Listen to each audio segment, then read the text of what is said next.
You just ate something sweet. Maybe a cookie, maybe a piece of fruit, maybe you grabbed a soda without even thinking about it. Your tongue tasted sugar and your brain lit up like a Christmas tree. But here's the thing, that wasn't your fault. That was your ancestors.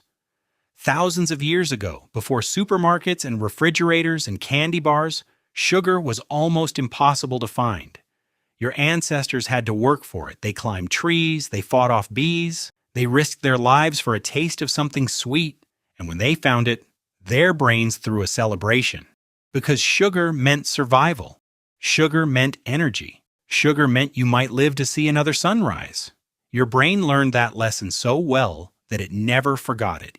Even when you're sitting on your couch scrolling through your phone, your brain still thinks you're a hunter-gatherer in a world where food is scarce. It doesn't know about the grocery store down the street. It doesn't know about the vending machine in the break room. It doesn't know about the 3 different kinds of ice cream in your freezer.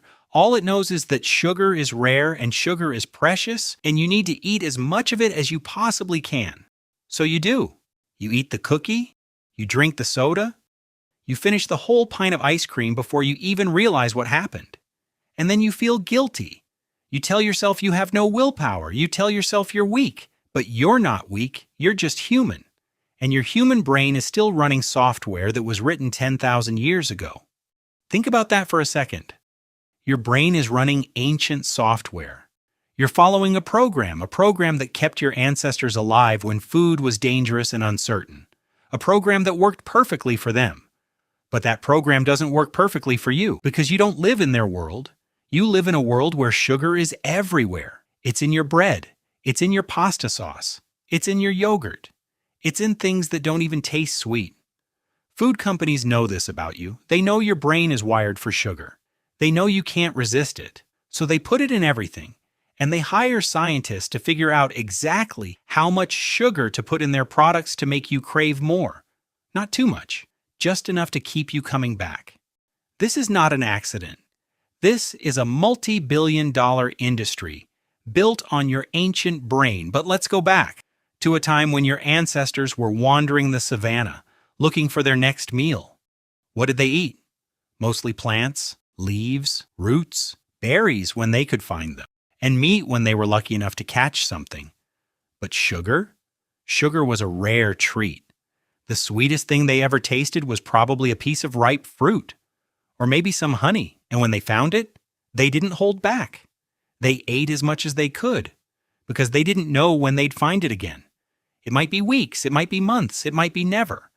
So their brains evolved a powerful reward system.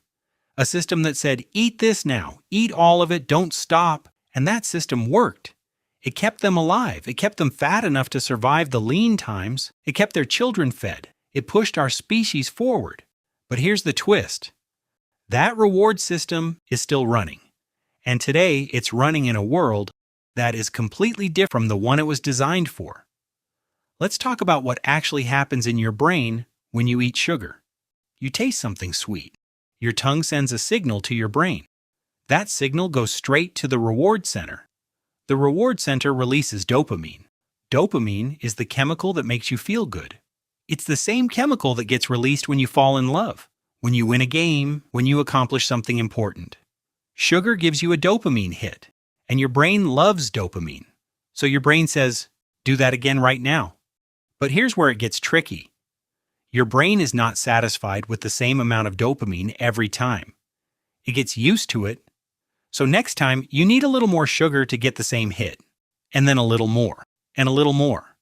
This is the same mechanism that drives addiction to drugs, the same mechanism that drives addiction to alcohol, the same mechanism that drives addiction to gambling. Sugar acts on your brain like a drug. It hijacks your reward system, it makes you crave more, and you can't just stop. Because your brain doesn't want you to stop. Your brain thinks you're starving. Your brain thinks you're dying. Your brain will do whatever it takes to get you to eat more sugar. So you eat more sugar, and you feel good for a moment, and then you feel bad. And then you eat more sugar to feel good again. It's a cycle, a loop, a trap, and it's not your fault.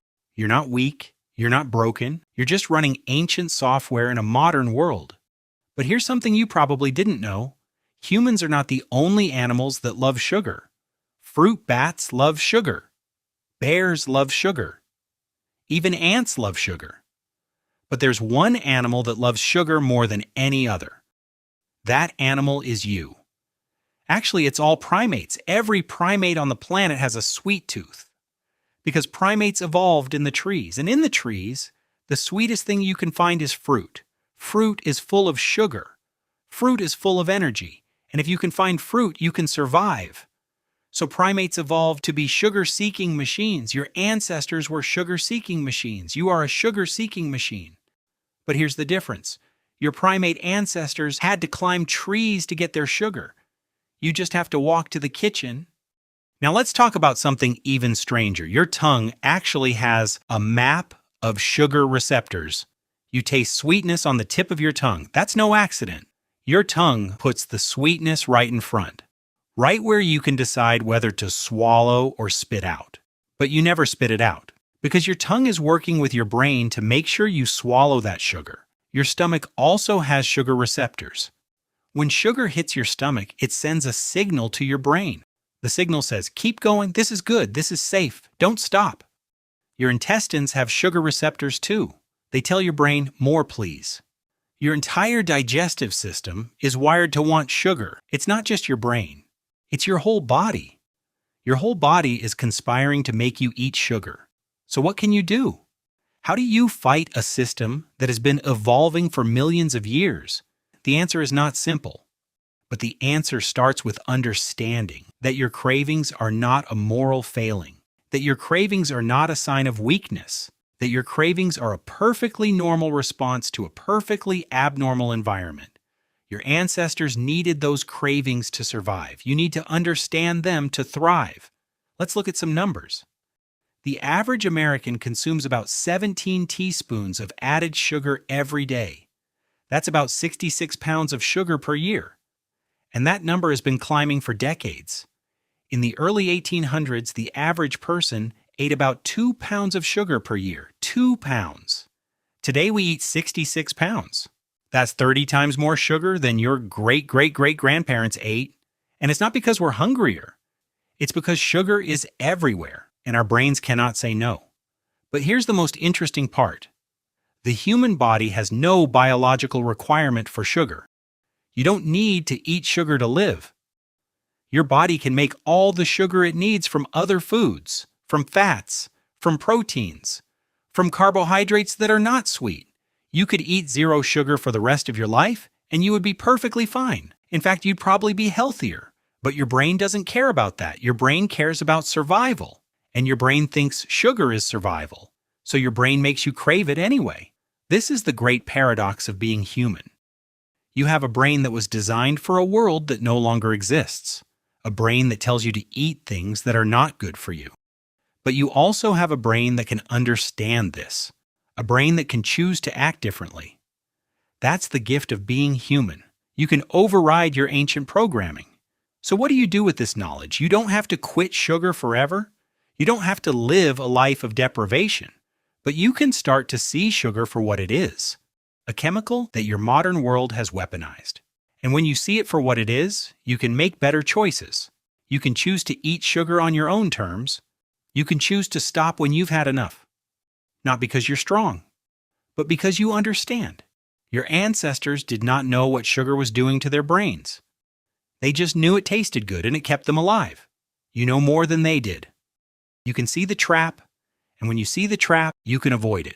So the next time you reach for something sweet, pause for just a second and think about your ancestors standing in the sun, eating honey from a comb, their hands sticky, and their hearts full. They were doing what they had to do to survive. You are doing something different. And here's the most beautiful part. That is what makes you different from every other creature on this planet. You are not just following a program, you are aware of the program, you can rewrite the program. So go ahead, eat the cookie if you want, but know why you're eating it. And if you decide not to, know why you're not. Either way, you are not a slave to your ancestors, you are their legacy. This is your brain, this is your body, this is your life. And you get to decide, so decide. If this video made you think about your own habits a little differently, subscribe to Stickstory. We make videos like this every week, stories about your brain, your history, and the hidden forces that shape your everyday life. Drop a like if you enjoyed this one, and let us know in the comments. What's the one sweet thing you just can't resist? See you in the next one.